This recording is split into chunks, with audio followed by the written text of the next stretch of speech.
All right, let's do a quick board review. Hang on, there's something on the lens here. This board here, this is one I made for myself last year. I've done this shape a few times now, but this one was just for me. So it's a 156, it's a mid-wide, it's got a 26.2 waist width, it has a 1.25 centimeter taper to the tail, so 1.25 centimeters, not too much, which means the tail is a little more narrower than the nose. It's also a shorter tail.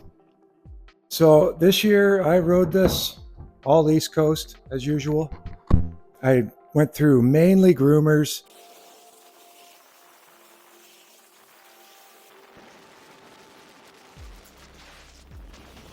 A little bit of tree riding. And then the end of the season, I got to spend some time in Newfoundland, and they pretty much had like West Coast snow.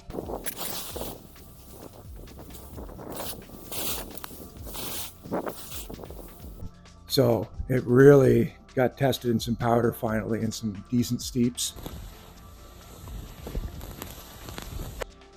And this board did wonderfully.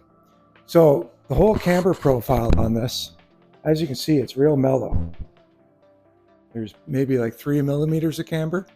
And the way I do that, I press it in 2 stages. So the bottom half, basically the base fiberglass core, gets pressed with camber.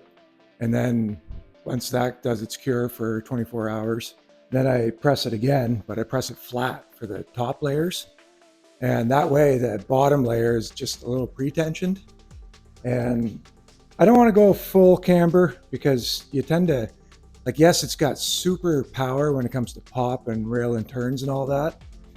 But I like a board to be able to do a bit of everything. So with a little bit of camber, you can still nail turns.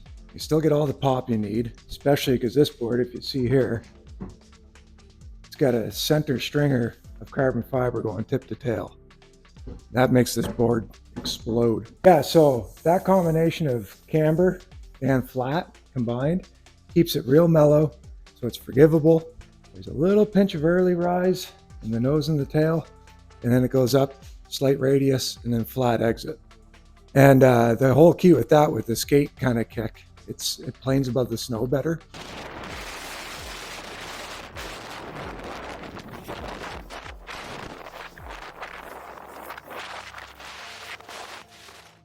So this board, it's got a setback stance. There's a lot of other cool features. It's got full seamless urethane sidewalls. And I don't know if you can see this. Hang on here.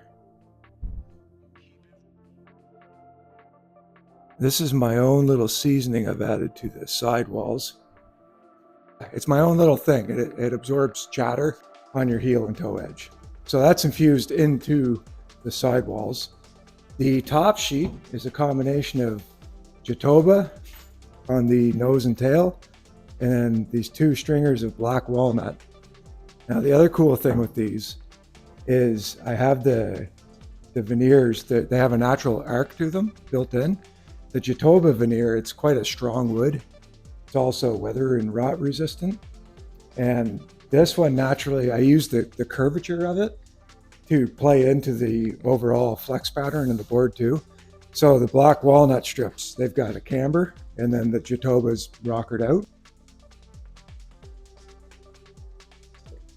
So it just kind of, it's so subtle, you probably don't notice it, but every little bit helps in the whole package. And yeah, and then the base, it's just a orange 4001 sintered base. Got the mountain logo die cut up on the nose.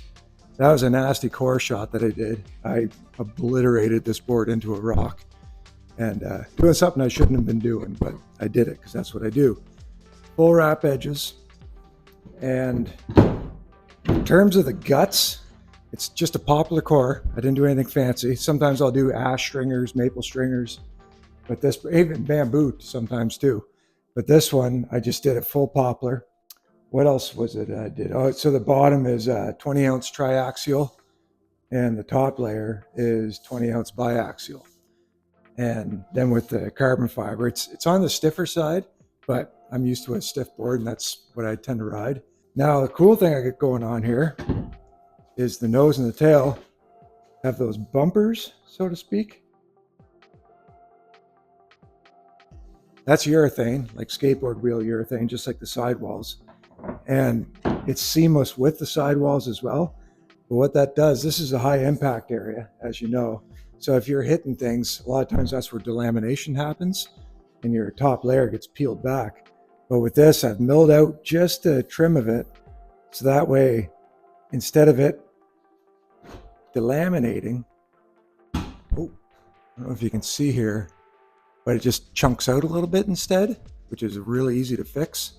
That was a hard hit to a cliff right there. I smashed into it, doing some billy goating, mountain goating. Anyways, I like that much more than a delamination, because something like that, one, it looks cool, and the other, 10 times easier to fix than a full delamination. Plus, once it delaminates, moisture gets in, it can just ruin the whole board. Special little feature here. See if I can balance that. My little energy node. Threads in. Connects to the whole system within the board. You got the seed of life, sacred geometry. This is found in nature everywhere. It's a symbol for creation, creativity. Just works. That's what you want to do when you ride, is you want to be creative.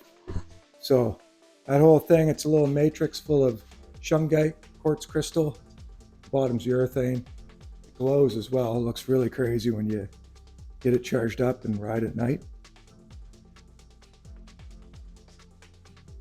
So that just threads in, ties into the whole system. Every bit of the urethane all glows in the dark too. So when you go night riding, these boards look like they're alive. They kind of are. Anyways, overall, it's got like I give it about a 7 out of 10 flex, and it's just it's a charger. It's super awesome. I don't really know what else to say, except that it's an awesome board. It launches great off jumps. I did a little bit of jumping with it, but not too much. And I didn't bother doing any jibbing because I have my twin tip for that. I've done some tree rides, obviously. But yeah, super awesome board. I love this thing. And I'm probably gonna ride it again next year. We'll see. I might do a fresh one for me. So yeah, these are just a few other boards I've done. And I tend to do custom jobs for people, but they're my own custom. I just kind of play off of what the individual is like, feel it out, and then I'll just whip up something from my imagination and tune it to them. That's kind of the gig. It's almost like getting your own supercar, but for a board. I like to blend in a lot of different composite materials with natural materials. Wood veneer is the shit when it comes to your top sheet. It just makes the board that much livelier. And yeah, plastic, whatever, it's durable, but it's dead. Wood isn't. Wood's alive. Anyways, just wanted to talk about that board. And thanks for watching. Peace.